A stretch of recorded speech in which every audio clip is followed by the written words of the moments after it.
Hi, welcome to My Favorite Mistake. I'm Mark Graven. Our guest today, Dr. Cheryl, is known as the academic entrepreneur.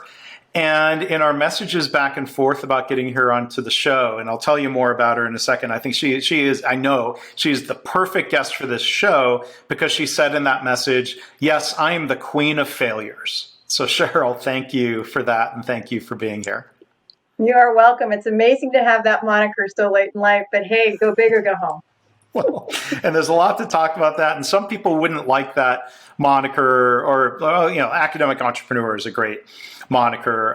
Queen of failures is maybe not so much primary branding, but it's a great thing to say. So we'll have a chance to hear more from Dr. Cheryl about that today. But she is, among other things, a keynote speaker. She sits on faculty at 5 universities. She's the publisher, my mistake, I make mistakes often, sorry.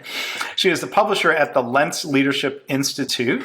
She is the author of a book called Failure Has No Alibi, Learning from the Lessons Failure Teaches. So regular listeners are already understanding why she's the perfect guest. She had a radio show. It's available in podcast form still, called Fail Faster, Succeed Sooner. So Cheryl, I almost feel like you should be hosting this show with all of your expertise and thoughts on this subject. So thanks again for being here. Pleasure. Hopefully people will learn, and that's why I've agreed to be so vulnerable about that failure, because it was many years, as I tell my story, before I could talk about this publicly, and this will hopefully help people get there sooner than I do. Yeah, well, thank you for that. And that's the hope here is, recovering from mistakes, learning from them, being okay. Talking about them. So Dr. Cheryl, what's your story? What's your favorite mistake? I'm not sure that it's my favorite one, but it's certainly the one that gets most of the interest here. I was a classical musician. I've been playing since I was 5 years old. I was playing and planning to be a classical organist. Think Notre Dame, think Holy Name Cathedral, the big dogs, right? And so I had been accepted to a Big Ten university. I transferred into the school. One of the premier organist, Dr. Gerald Hamilton, had accepted me, and I was the only undergrad in a graduate program. I'm thinking I'm doing pretty good. Sophomore year, he walks into my practice room and essentially tells me, find a new line of work. Done. When you are a musician, you take what's called a jury, and it's supposed to help you move from an underclassman as a sophomore into being a junior and senior. I wasn't allowed to take money. I was dismissed from the program. No one's ever dismissed from the program. And I remember I can still hear the click of the door as he walks out of the practice room, and I'm sitting here going, I was prepared for a lot of contingencies, not that one. And it was devastating. I was less than 20 years old. I had no idea. There wasn't a plan B. I mean, all of my friends, and they've had illustrious careers as band directors and classical musicians, and that wasn't to be for me. And so it took me a long time to process it. And it was something that's, my TED Talk is now interesting as the idea of the anatomy of failure. But the idea is I didn't process failure. What I did is I ran from it.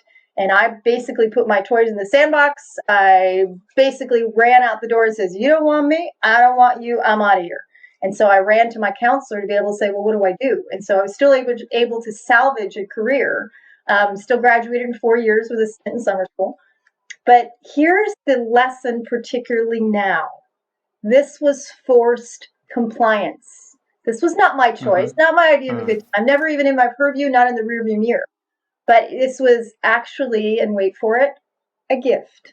Now, I did not recognize it as a gift back then. I recognized that here's what I heard. I suck. I am the worst thing ever. I'm never going to account for anything. Find a new line of work. Bye-bye. And that's all my professor said. And it was just such a harsh slap in the face. There wasn't a plan B. And so I had to I hate the word pivot, but I had to shift. And I was forced to shift. But here's why. I was able to put that into a new career path. And my professor saved me from being yet another out-of-broke musician. It wasn't that I wasn't good. I wasn't good enough for the Olympic level. And that's what he was training. He was training Olympians. I didn't know that. I heard that I wasn't good at all. That's what we mostly process.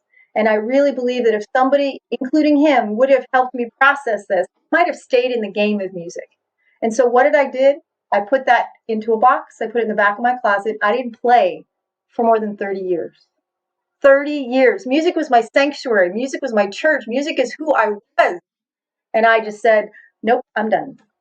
Why? It was too painful. Is what most of your guests will tell you here. I don't want to, you can't make me. It is too painful because I had to face the fact that I was not good enough. And that was too painful. So I didn't. And I had an amazing career after that. Okay. And I've had since. I mean, a college career in particular, my junior and senior year are still the best years of my life because of certain things I would never have attempted, never have done. And this is not the first story, believe it or not. I lost the love of my life in college too. And that's a whole nother episode in and of itself. But the fact is, these were monumental, significant failures that changed the course of my life because I made a decision that was wrong.